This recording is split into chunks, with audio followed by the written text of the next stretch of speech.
अस्सलामुअलैकुम class, how are you all? कैसे हैं सब? I hope you all are fine. उम्मीद करता हूँ सब ठीक ठाक खैरियत से होंगे। As you know that unit number 1 is 11 is going on the festival. ठीक है, फेस्टिवल के हवाले से हम पढ़ रहे थे। हमने लास्ट टाइम अपना चैप्टर स्टार्ट किया था द काइट फेस्टिवल, जिसे हमने बसंत का जो एक फेस्टिवल है वो सेलिब्रेट किया जाता है उसके बारे में डिस्कस किया था थोड़ा सा।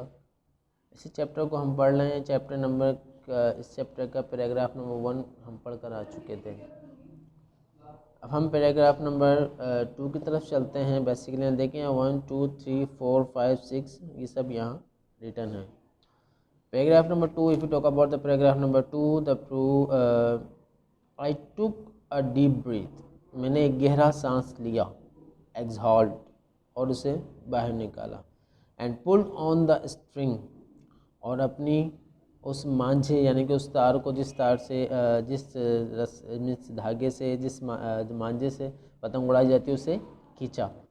विद इन अ मिनट, एक ही मिनट में, my kite was rocketing to the sky, मेरी जो पतंग थी वो रॉकेट की तरह तेज़ आसमानों पर थी।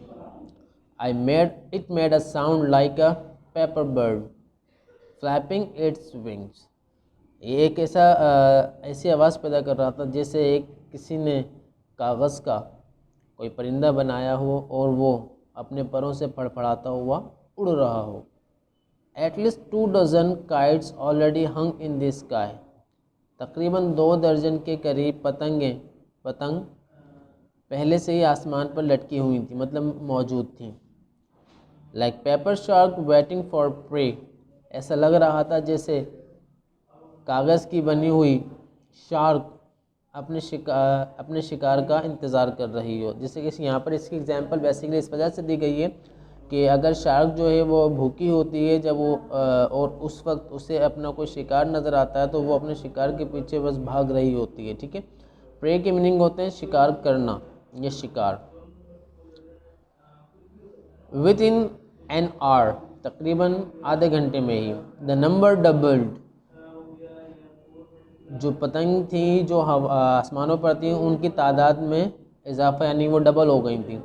And red blue and yellow kites glided the spun in the sky, लाल नीली और पीली पतंगें आसमानों पर हरकत करती हुई फिर रही थीं।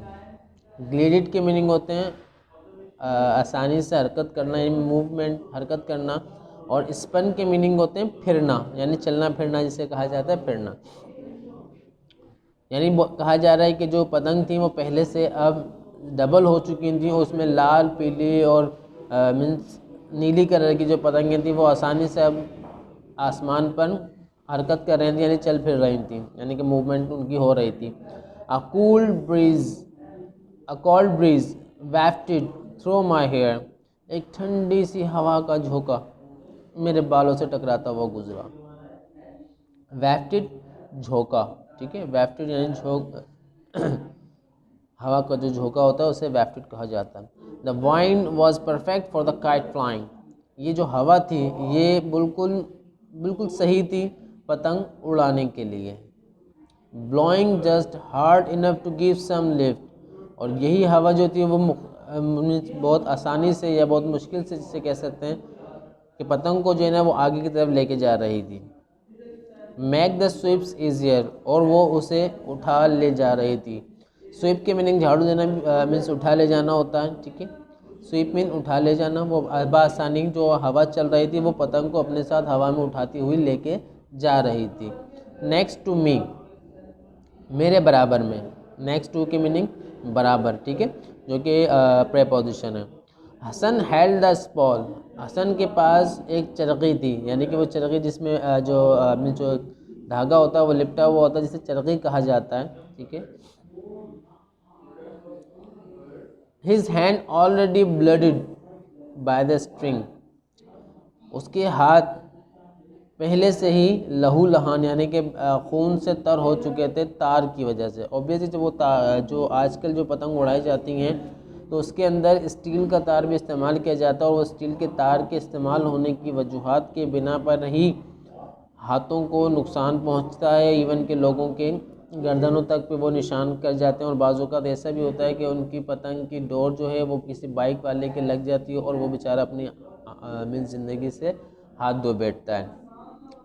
चलिए, पैराग्राफ नंबर 2 था, इसको हमने कंप्लीट पढ़ा। इसमें बेसिकली यही बताया जा रहा है कि उसने अपनी जो पतंग थी उसको उड़ाना शुरू किया था और वो हवा में उड़ रही थी और दूसरी पतंगें भी थी जो कि उसका इंतज़ार कर रही थी।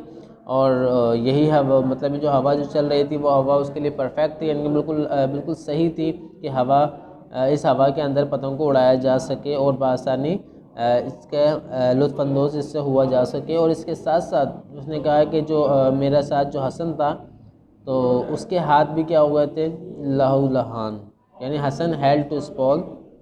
हसन की यानी कि उन्होंने अपनी ही बात कर रहा है कि उसने जो चरगी पकड़ी हुई थी, उस चरगी की वजह से जो उसके हाथ थे वो बहुत ज़्यादा लहू लहान हो चुके थे। चलिए हम इससे आगे इंशाल्लाह ताला नेक्स्ट क्लास के अंदर पढ़ेंगे। अपने अपने घर वालों का ख्याल रखिएगा, खुश रहिएगा, दुआओं में याद रखिएगा। अल्लाह हाफिज़।